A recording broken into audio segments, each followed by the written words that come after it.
Bonjour, donc dans ce chapitre nous allons voir une loi à densité de référence qui s'appelle la loi uniforme. Donc à chaque fois que vous étudierez une loi de référence, il faut avoir en tête un exemple. Par exemple, avec la loi binomiale, moi je pense au tirage d'une boule dans une urne et je regarde si la boule est rouge carmin. Bleu indigo, ça marche aussi. Pour une loi uniforme, donc une situation de référence est le choix d'un nombre pris aléatoirement dans un intervalle. Donc par exemple, l'intervalle 1,5. Donc je choisis au hasard un nombre dans l'intervalle 1,5. Donc on dit que la variable aléatoire grand X suit la loi uniforme sur l'intervalle 1,5. Donc ça se note comme ça avec un U majuscule stylisé. Donc comment calculer des probabilités? Donc par exemple, quelle est la probabilité que le nombre choisi soit compris entre 2 et 3? Alors déjà au point de vue des notations, ça se note comme ça, donc c'est la probabilité que x soit compris entre 2 et 3. Donc là, comme j'avais dit lors de la vidéo introductive, que je mette des inégalités strictes ou larges, peu importe, puisqu'on va se ramener en calcul d'air. Donc comment calculer cette probabilité-là? Donc pour traduire la réalité, je remarque que l'intervalle 2, 3, ici, je représente graphiquement, c'est un quart de l'intervalle total, un quart de la longueur de l'intervalle 1,5. Donc, on peut se dire que cette probabilité-là va être égale à un quart. Donc, cette probabilité-là dépend de la longueur de l'intervalle considéré, ici l'intervalle de 3, par rapport à la longueur de l'intervalle total qui est ici 4. Donc ici, ça va être un quart. Si j'avais considéré la probabilité de prendre un nombre entre 1 et 3, je pourrais dire que cette probabilité-là est 2 fois plus grande que la probabilité que le nombre soit compris entre 2 et 3. Donc il y a une relation de probabilité là, dans cette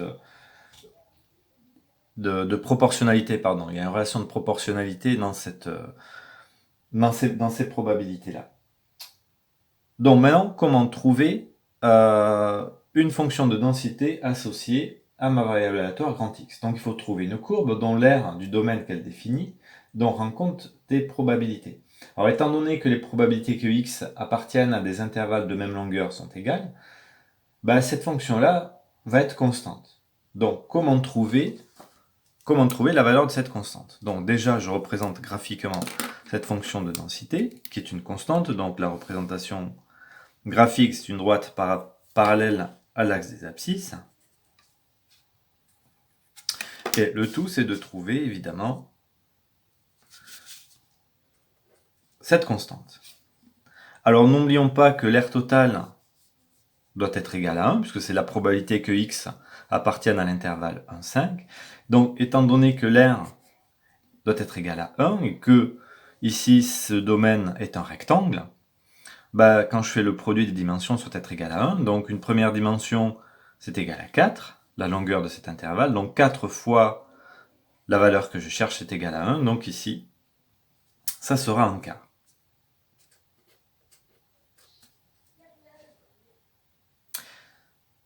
Et effectivement, la probabilité que x soit compris entre 2 et 3, ça va correspondre à cette aire-là, qui est un rectangle. Et l'aire de ce rectangle, c'est le produit de ses dimensions. Ici, c'est 1 multiplié par un quart. Donc, je retrouve bien ce qu'on avait dit précédemment. Alors donc, cas général, Gx qui suit la loi uniforme sur un intervalle AB, A plus petit que B, donc là j'ai représenté graphiquement. La fonction de densité définie sur l'intervalle AB, ce sera une fonction constante. Quelle sera la valeur de cette constante? Pareil, l'aire de ce rectangle doit être égale à 1. C'est un rectangle, le produit des dimensions, le premier c'est B-A. B-A multiplié par cette constante est égal à 1. Donc le nombre cherché, c'est l'inverse de B-A, c'est 1 sur B-A. Donc c'est 1 sur la longueur totale de mon intervalle. Donc c'est facile à se retenir de cette fonction de densité. C'est l'inverse de la longueur de cet intervalle-là. Donc, comment est-ce que je calcule des probabilités? Donc ici, c'est la longueur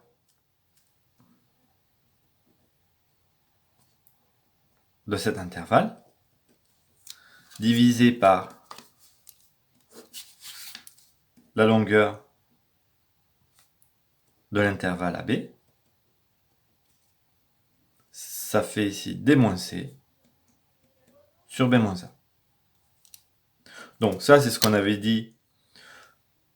Ça nous paraissait naturel par rapport à la réalité. Et si je regarde par rapport à notre modélisation, ben, la probabilité que x soit compris entre C et D, c'est l'aire de ce rectangle-là. Donc on a bien le produit D-C multiplié par l'autre dimension qui est 1 sur B-A. On retrouve cette valeur-là. Donc, dans les exercices, on peut directement utiliser cette formule. Ça n'empêche pas de faire un petit dessin à côté pour illustrer la situation. C'est toujours intéressant. Alors, l'espérance. Donc, l'espérance, je rappelle, c'est quoi? C'est la moyenne des valeurs prises par x lorsque je répète un très grand nombre de fois l'expérience. Donc, ça veut dire ici, l'expérience consiste à quoi? À prendre des nombres entre a et b, j'en prends un certain nombre, et je fais la moyenne de ces valeurs-là. Alors ici, de façon intuitive, on peut trouver le résultat dans la mesure où j'en ai pris un très très très grand nombre. Donc je peux dire raisonnablement qu'il y en a autant de ce côté-là que de ce côté-là. Ici, je prends la valeur centrale a plus b sur 2, puisque ces intervalles-là ont la même amplitude. Et que ces valeurs-là peuvent être réparties à peu près de la même façon si j'en prends un très grand nombre. Donc réparties de la même façon par rapport à a plus b sur 2. Donc ça veut dire quoi? Ça veut dire que quand j'en fais la moyenne, je vais retrouver cette valeur centrale a plus b sur 2. Donc de façon intuitive, on peut penser que l'espérance, c'est égal à la valeur centrale de cet intervalle. Alors par le calcul maintenant. Alors pour le calcul, donc il nous faut une formule. Alors pour ça, on va se rappeler un petit peu ce que c'est dans le cas d'une variable aléatoire discrète. Donc par exemple comme une loi binomiale. Alors l'espérance de x, c'était la somme des valeurs prises par ma variable aléatoire, multipliée par la probabilité que grand X prenne cette valeur-là. Alors pour nous, ça va devenir quoi? Donc cette somme va devenir l'intégrale. Donc ici, j'intègre entre a et b. Ici, c'est x. Et ma probabilité donnée par f de x, ma fonction de densité. Alors ici, ça donne quoi? Donc c'est l'intégrale de a à b de x sur b moins a dx. J'ai remplacé f de x par la valeur de sa densité, qui est 1 sur b moins a. Par linéarité de l'intégrale, je peux le sortir, ce facteur 1 sur b moins a. Je vous renvoie au cours sur les intégrales. De x dx. Donc comment je calcule cette intégrale-là? Je prends une primitive. Une primitive de x, c'est par exemple x carré sur 2.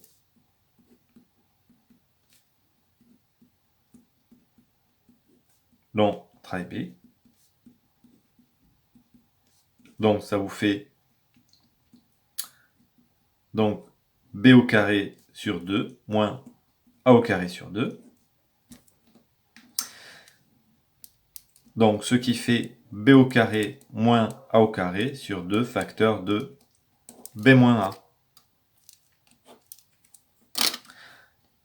Et maintenant pour finaliser, à b carré moins a carré, on peut penser à une identité remarquable. C'est b moins a facteur de b plus a. Vous avez un facteur b moins a en haut et en bas, en produit, donc ça se simplifie. Qu'est-ce qui va rester? B plus A au numérateur et 2 au dénominateur. Évidemment, on retrouve ce qu'on avait intuité. Donc, formule maintenant qu'on peut apprendre par cœur. L'espérance de x, c'est égal à a plus b sur 2. Donc, quand vous passerez le bac, peut-être dans une prochaine vie, parce que pour celle-là, pour celle-là, non, il faudra se rappeler que l'espérance pour une loi uniforme sur l'intervalle AB, c'est a plus b sur 2, la valeur centrale de l'intervalle. Alors, un petit exemple, un petit exo. Donc voilà, on a une variable t qui correspond au temps d'attente en minutes à un guichet, donc bien préciser l'unité ici, votre professeur de physique vous le direz, l'unité c'est important. Donc on suppose que cette variable aléatoire suit une loi uniforme sur l'intervalle 0,20. Et voilà le type de question qu'on peut vous demander. Alors je vais le corriger, évidemment vous pouvez faire pause, hein, vous, si vous voulez réfléchir tout seul à ces questions-là avant que je vous donne la correction. Donc ici déjà une première chose, ça mange pas de pain, c'est quand même intéressant, c'est de représenter géométriquement la fonction de densité. Alors comment est-ce que je l'ai trouvé? Ben déjà j'ai représenté l'intervalle 0,20, puisque c'est la loi uniforme sur l'intervalle 0,20. Et je me rappelle que la densité, c'est une fonction constante, c'est l'inverse de la longueur de l'intervalle. La longueur, c'est 20, donc c'est 1/20. La première question me demandait le temps d'attente entre 5 minutes et un quart d'heure. Donc là, faites attention, un quart d'heure, il faut le convertir en minutes. En quart d'heure, ça fait 15 minutes. Donc la probabilité cherchée, c'est la probabilité que x soit compris entre 5 et 15. Donc là, j'applique ma formule. Je sais que c'est la longueur de cet intervalle-là, qui est 10. Donc 15 moins 5, si vous voulez que je détaille les calculs, sur la longueur totale, qui est 20. C'est-à-dire ici, c'est 10/20. Bon, je peux considérer que c'est un demi. 0,5. Donc, graphiquement, bah ici,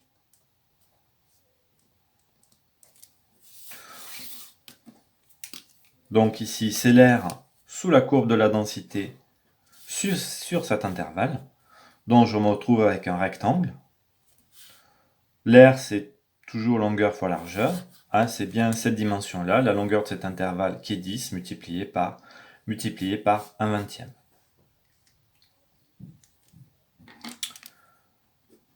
Deuxième calcul de probabilité. Donc ici, je dois calculer la probabilité qu'une personne attende plus d'un quart d'heure. Alors voilà aussi, un quart d'heure, 15 minutes, donc n'oublions pas de le convertir, mais bon, si on y a pensé à la question précédente, on y pense aussi à cette question-là. Donc la proba cherchée, c'est x supérieur à 15, donc c'est-à-dire x compris entre 15 et 20, puisqu'on ne peut pas aller au-delà de 20. C'est la longueur de cet intervalle-là, donc 20 moins 15. Donc là, je peux peut-être le faire directement. 5 sur la longueur totale, 20. Donc ça fait un quart, ce qui fait 0,25. Donc qui correspondrait ici à l'aire de ce rectangle-là.